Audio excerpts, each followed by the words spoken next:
Hello friends, today I want to talk about disappointing books of 2023 and I'm almost like scared to film this video because some of these are cult favorites. A lot of these are people's best books of the year, but oh my gosh, I just need to talk about these. So this video will be that. It will be me talking about my most disappointing reads of 2023. There are a lot of things that make a disappointing book, and I will go ahead and explain why all of these made the list, but I just want to say please don't get mad or fight me because I will not change my mind. I just didn't like these books, so let's just get started. I'm gonna start with one of the first books that I read this year, and my friends bought it for me kind of as a joke because they knew I probably wouldn't like it, but I still gave it a chance, and that is Spare by Prince Harry. This book was so bad. It was so disappointing. First of all, there was so much drama. There's still so much drama surrounding this book, but I decided I would read it after I had already kind of read like everything that was in it. I was like, oh my gosh, I should read the book. I will say, like, content wise, it was entertaining. The first half of the book was pretty entertaining and good, and it was new and things that I didn't know. But the last half, like 3/4 of the book, felt exactly like their Oprah interview. It didn't feel like there was any new content being added, and that I didn't think was cool because obviously if you buy the book, you probably like follow them. You had probably seen their Oprah interview at that point, and so I felt like I was reading word for word like what they said in the Oprah interview. That I didn't really like, but also just like some of the things that he said and the amount of times he talked about them, like we all know what I'm talking about. It was just felt classless to me. It didn't feel classy at all, and overall he didn't need to write this book. It felt like a cash grab. I don't know, it just left an iffy taste in my mouth and I didn't love it. So this was a disappointing book for me, especially since like the last half of it felt like things that we had already heard before in the same exact wording. So I had higher hopes. It disappointed. Okay, the next disappointing book I'm so scared to show you guys is also the last physical copy that I have, and I bought it in a physical copy and I spent so much money on this because I thought for sure I was gonna love it. That is Babel by R.F. Kuang. Now let me say that I have read every single book she has put out, well almost. I've read the Poppy War trilogies and Yellowface, and those were phenomenal. Love those books. So I was like, I have to love Babel. It was so many people's best books of 2022.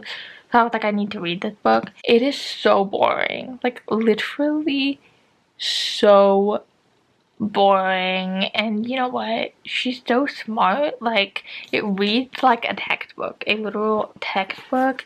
And she obviously knows what she's doing and what she's writing about. Like, I can tell that she put so much thought and effort into the crafting of this book, and I do understand what the book is trying to do. It's just boring. It's just really boring. I'm not even sure if I can explain what it is about, but this book follows Robin Swift, and the fantasy element in this is language and words. They are powerful, and I love that aspect of this, that languages and words are super powerful in the fantasy element of the book. However, this book doesn't feel like fantasy. It feels like almost like Charles Dickens-esque stuff.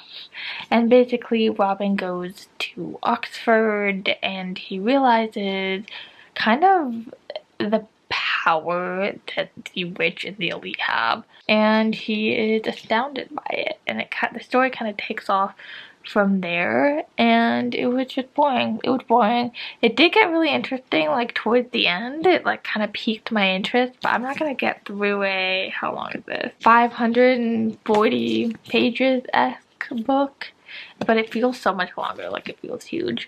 I'm just not gonna like get through an entire book and find the whole thing boring and then the last like 100 pages is interesting and like not find it disappointing. So this book I found disappointing. I know so many people love this book. I'm so sorry. Maybe I'm just not smart enough. But yeah, this is the probably the biggest disappointment of the year because my hopes were just so high. Okay, my next disappointing book I read on my Kindle, and I thought for sure this was going to be a 5-star read, but it was so disappointing, and that is The House in the Cerulean Sea. So basically, this book is like a cozy fantasy-esque, I would say, and it is about this guy who works as a social worker, I think. I'm trying to remember off the top of my head, and he gets sent out to a remote place and he works with these kids with special powers, and basically these kids are all sort of outcast and they don't feel like they're part of society because of the powers that make them different. And the overall message of the book is that it doesn't matter what you look like and what you appear on the outside, it's all about what's on the inside, which is super cute and sweet and a good message. But the whole book just felt recycled and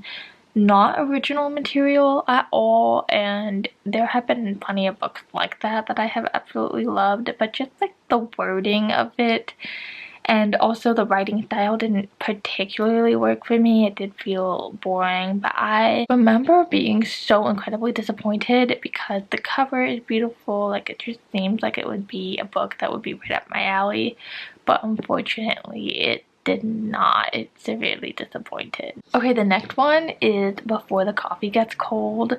This one is shorter and it's a bunch of short stories.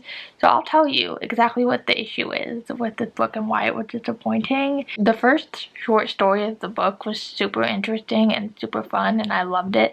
But every single story after that was exactly the same. It was legitimately the exact same thing, just like a little bit of differences that it just got so boring.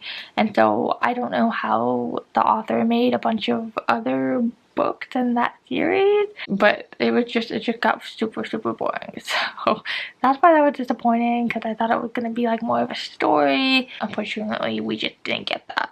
Okay, next we have Say You Swear by Megan Brandy. This was the first book club pick that we picked when me and my friends decided to make a book club. I don't know how so many people are obsessed with this book. It was just not it. It was so bad. It's a romance, but it's a super long romance, and so many things happen in the book. It's just so unbelievable, and it's just crazy. It's literally crazy. It is so funny how much happened to this book. It's just absolutely crazy. It's like a sports romance, but also the main character like goes through so much. It's like, and then you finally think they're together, and then something else crazy happens, and it was just too much. It was too much. It was disappointing. Me and my other two friends who were in this book club, we all have vastly different tastes. We all like different books, but we all hated this book. We all gave it 1 or 2 stars. It was just crazy bad. So, Say You Swear, don't read it. Unless you want to be entertained by like the mess that is that book. Okay, this next book is gonna make so many people mad, and I honestly think that this might be my fault because of how much I didn't like it. Like, there's just no way I could have not loved this book, which is why I think it's my fault, but also, I don't know, and that is Divine Rivals. I hated this book, okay? It put me in the biggest reading slump ever. I thought it was so boring. I could not pay attention whatsoever because of how boring I thought this book was. Like, it is crazy how boring it was, in my opinion. But then people are saying that it's like giving them the same feeling as Powerless and Fourth Wing. And I love Powerless and Fourth Wing. So I don't know what's going on. But, cause like also like everything in Divine Rivals is enemies to lovers. They're writing notes back and forth to each other. There's a fantasy element in it. Seems like something I would love, but I remember being like falling asleep for half of this book. That's how disappointing and boring it was. So I know guys, it's crazy. I read over 150 books this year, and Divine Rivals is like one of the worst books of this year for me. Isn't that crazy? Okay, and then next is any of Sally Rooney's books, I read Conversations with Friends and Normal People and didn't like them. The punctuation thing, like, really, I couldn't get over that, but also just the content, especially with Conversations with Friends, I was like, that is so weird. Like, it was just not for me. The writing style was not for me, and I was disappointed because usually I like different quirky stuff. Like, I like to be different, but Sally Rooney, like, I couldn't handle it. I just couldn't do it. I couldn't do it. Okay, next we have Travis by Mia Sheridan. I think this would actually be a good book and not a disappointing book if you have read Orchard Voice. I love Orchard Voice, one of the best books that I read this year, and because of that, Travis was a horrible book. Like, it's just like the inner monologue too of Travis, like, just didn't match up with the Travis that I felt like was in Orchard Voice. To me, it made it so disappointing. It was so disappointing. If you read Orchard Voice, cause Travis is like a redemption arc for Travis, not even. Like, he starts off kind of good and it's a love story, and I don't care because it's Travis. And to me, he's not a good character, so it was disappointing. Next we have Damaged Like Us, and this is a series based off of the children from the Calloway Sisters Addicted series. And oh my god. It was bad. I think that the authors were trying to differentiate the voice and the tone from the Calloway Sisters and Addicted series like so much that they just like missed the mark. Especially on the first book. I didn't read the others because the first one was so bad. I did love like the little excerpts that we got of their parents because I loved them in the Addicted Calloway Sisters series. But this was just disappointing. It just wasn't good. I didn't feel like it hooked me in, that the characters were people that we should care about, and just, I wouldn't recommend.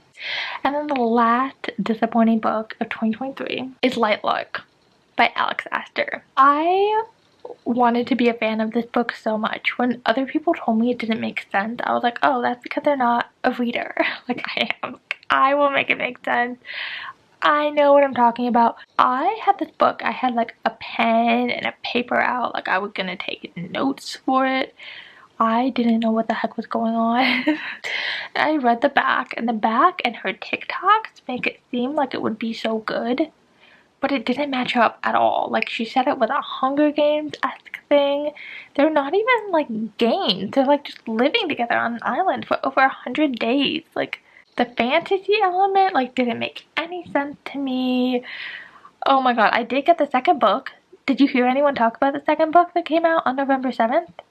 No, because I didn't either. Like, I didn't hear a single soul talk about the second book, and there must be a reason. The first book was so bad, like, I don't know how it got a movie deal. I really don't. I think the basis of the book was really good, and some of the sentences were, like, super beautiful. Like, the plot was just not good. It was not good. Oh my god.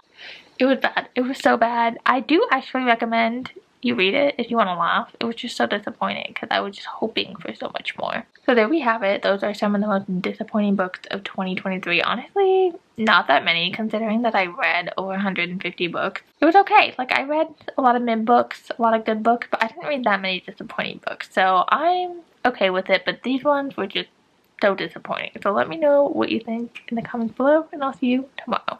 Bye.